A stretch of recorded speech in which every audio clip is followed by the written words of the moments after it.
nanga José Mbenga. Fandaka na Londres. Fandaka na Londres. Mais nayaki awa pour l'enseignement dans l'université à Manchester. Vous êtes professeur dans le campus Iniki. Je suis professeur dans la faculté d'agronomie. On n'a pas dit pour le moment dans l'hôtel. Mais bon, l'hôtel est à la fin un jour, n'a pas quoi, n'a pas eu étudiant comme d'habitude, n'est que de ça là, les réseaux dirigés par mémoire dans Bango. Bon, avant Bazonga, il y a un parmi nous ici. Et puis, il y a alors, on a vu ici, mon bon, on appelle si étudiant Bazonga qui prend le transport dans Bango. On a vu portefeuille dans la chambre. On a donné le portefeuille exacté. On a fouillé partout. Et ça qui n'a pas carte. Et ça qui n'a bongo. Il y a carte de service dans la carte, il va une carte bancaire. Et ça qui la carte.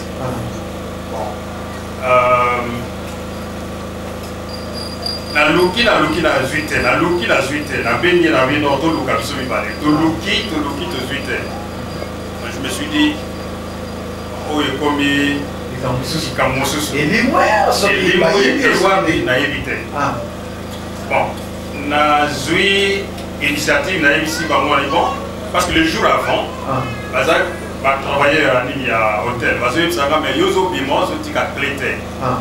Mais ce qui est là que bungi on a il dépend de gars na yombo comme les états bisoté. Mais ce jour-là, portefeuille est disparaît. Na bibi na zui clé na pesi ba bon na oui bon. Na tiki valise na nga polele.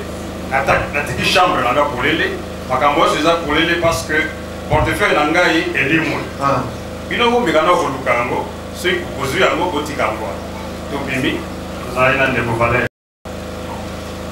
Avant le temps na bengi évangéliste. Na ici on a eu ça qui que bon voilà, portefeuille na nga bungi ça ina mbongo na kati. Donc à peu près 380 ou 480 dollars la carte. Bon, na bi bon ça va.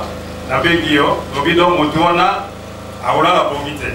Va toucher le domaine où il ne fallait pas toucher. Amen. Bon, de continuer.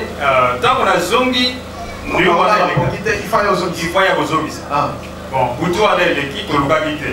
Les jours après, la Kei na tombé au Louga sous de monité.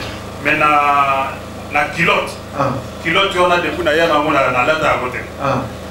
Mais il s'est fait par miracle que portefeuille est comme on en a connu. Alors que j'ai compris que Bayaki Gozo Sango et bon, en tout cela, la commission de Jamila. Alléluia, son bateau bazoyi babango parce qu'il y a pas comme ça. Mbango ebungi oyibite, otuni mutu nyonso na ndako andimite. Chenete bungi, otuni mutu nyonso mutu bazondimate. Bokete pa na nganga, okoni bozopelisa makambo. Ils ne vont pas aller chez un féticheur. Zamba za capable de nyonso loba. Dans le kobanga te moto na yibi ya bolala komite. Ayo zongi. Papa ezongi te. Ezongi. Est-ce que balongoli mama mususu? Balongola kite. Il a besoin de carte bancaire et tout et tout. Nyonso intact. Intact. Est-ce que tu connais ta maman comprendre le tout là? Voilà. Venez le témoigner. Zamba na buya a se manifester quatre semaines. Okomi intouchable. Miracle salama lissus va porter pour moi. Au nom de Jésus, on a déclaré en gros. Amen. Témoignez. Comment on a dit au Fatima? Comment on a maman? Oui. J'avais un holocide dans les minimums en fait. Ok. Au lieu de ce que témoigner, ça va se répondre. Nous témoigner des ambassades à 4 mois dans la bébé. Moi, dans la bande, à un gobert, dans la bâtisse, on va chier. La monnaie moyenne, elle a mis l'hôpital, les mérodes. Ok, les mérodes. Bah, dans les batailles, moi, comme au gang, il a moi, on a fait le premier journaliste vendredi, samedi, moi, ça ne va pas en être moi. Autre chose, ça m'a invité dans un poste. Bah, si moi, on a commis, ma qui les a mis mal exacté. Bah, comme au Lobalanga, il y a maman, on ne se pose pas pour moi, on a posté qui est au Lobalanga, moi, on a fièvre à 39,8. Na minute, tu es 18h. bakomoluka musisa mwana emwana te po azongusema ifa bazonguse te chata mai sikoyo na mita babi te lokwa musisa ne emwana te pesa ye canadien mai nazwi mai nabengi papa nabengaki yo nabengi papa nabi papa nana hôpital na mwana asilinga makila papa abondela mpona mai oyo papa abondeli mpona mai napesi mwana mai amela baminganga bake ntongo etani baminganga babiki mwana musisa bamoni musisa sikoyo bazongusema baye baotunanga monango boyendenga mama monango asayeni ote naomonenga omona nini ote sava tozongise te chata mai me tozongise kaka mwa ndambo Pour amener déjà mai esongi donc mwana akomi bien mwana akomi bien mwana perdaki ntango obengaki ngai ke papa mwana azobela toza na hôpital bondela mpona mai oyo amela